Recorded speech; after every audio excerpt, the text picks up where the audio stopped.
बिन पगारीन फुल अधिकारी दंगल पेटली का निघाला घरी. ड्युटी कुठं आहे सध्या? ड्युटी सध्या परेशानवाडीला. कुठल्या कंपनीला? होय जीवरंदेश कंपनी. आयफोन. आयफोन आहे. केव्हा बी फोन करा, साधा बंद असतो. कार्ड काढून फोन करा. हेलिकॉप्टर आणलं तर कमरेला बांधून. बर 16 पोती डिझेल गेलं इथवर यायला. खिशाला बंदूक पण आहे काय? गोळ्या घालायचा विचार आहे काय? बंदूक सोबत गोळे घरी भिजू घातले. आता दांगट्या बिंगट्या थाटाय बाबा. मग सासूच्या लग्नात सासऱ्याने भेट दिली.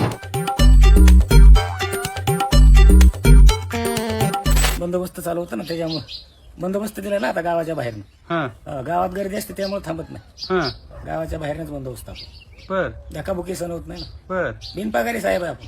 होय बिनपगारीन फुल अधिकारी दंगल पेटली का निघाला घरी. बर ड्युटी कुठं आहे सध्या? ड्युटी सध्या परेशानवाडीला. कुठं आली ही? फिरतं डिपार्टमेंट आहे ना. बर पगार किती आहे? पगार भरपूर, 60 पैसे पगार, 40 पैसे भत्ता. हा हा. गाव कुठला आहे तुमचं? गाव पहिला आहे तिचा, कुठल्याला नाही अपुट आहे. हा कुठल्यावर सांगतो तुम्हाला. बर फोन करून सांगतो. ठीक आहे. कुठं आहे फोन? आपल्याकडे कुठल्या कंपनीला? हे होय जीवरंदेश कंपनी. आयफोन. आयफोन आहे.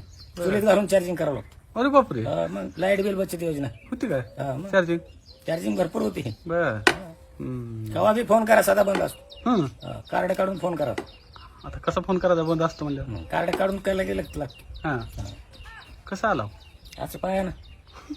होय हेलिकॉप्टर आलं तर कमरेला बांधून. बर 16 पोती डिझेल गेलं इथवर यायला. होती बर आणि ते कसं पंक्चर झालं ना. काय होईल का? पंक्चर झालं, त्यामुळे पंक्चर काढायला हवेत टाकलं. उडत असताना पंक्चर कसं झालं? चिलारीच्या झाडाला धडकलं होतं. अरे बापरे आता पुढे कुठं मग? पुढे कुठं? पुढे आता चालू आहे आता सगळीकडेच बंदोबस्त. बर खिशाला बंदूक पण आहे काय? गोळ्या घालायचा विचार आहे काय?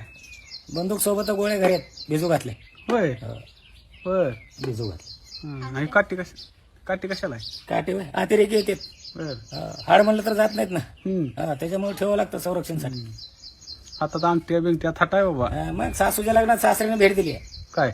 ते बर सासूच्या लग्नात सासऱ्याने दिली. हा घेऊन जावा. रामरावांना झालं नाही लगीन? तुमचं नाही पोराचं म्हणलं. तुमचं वय नाही. नाही तुमचं वय झालं नाही. नाहीतर अटक होईल पुन्हा हॉटेलमध्ये तुम्हाला. केस नावाकडे द्यावे लागेल शेजाऱ्याकडे.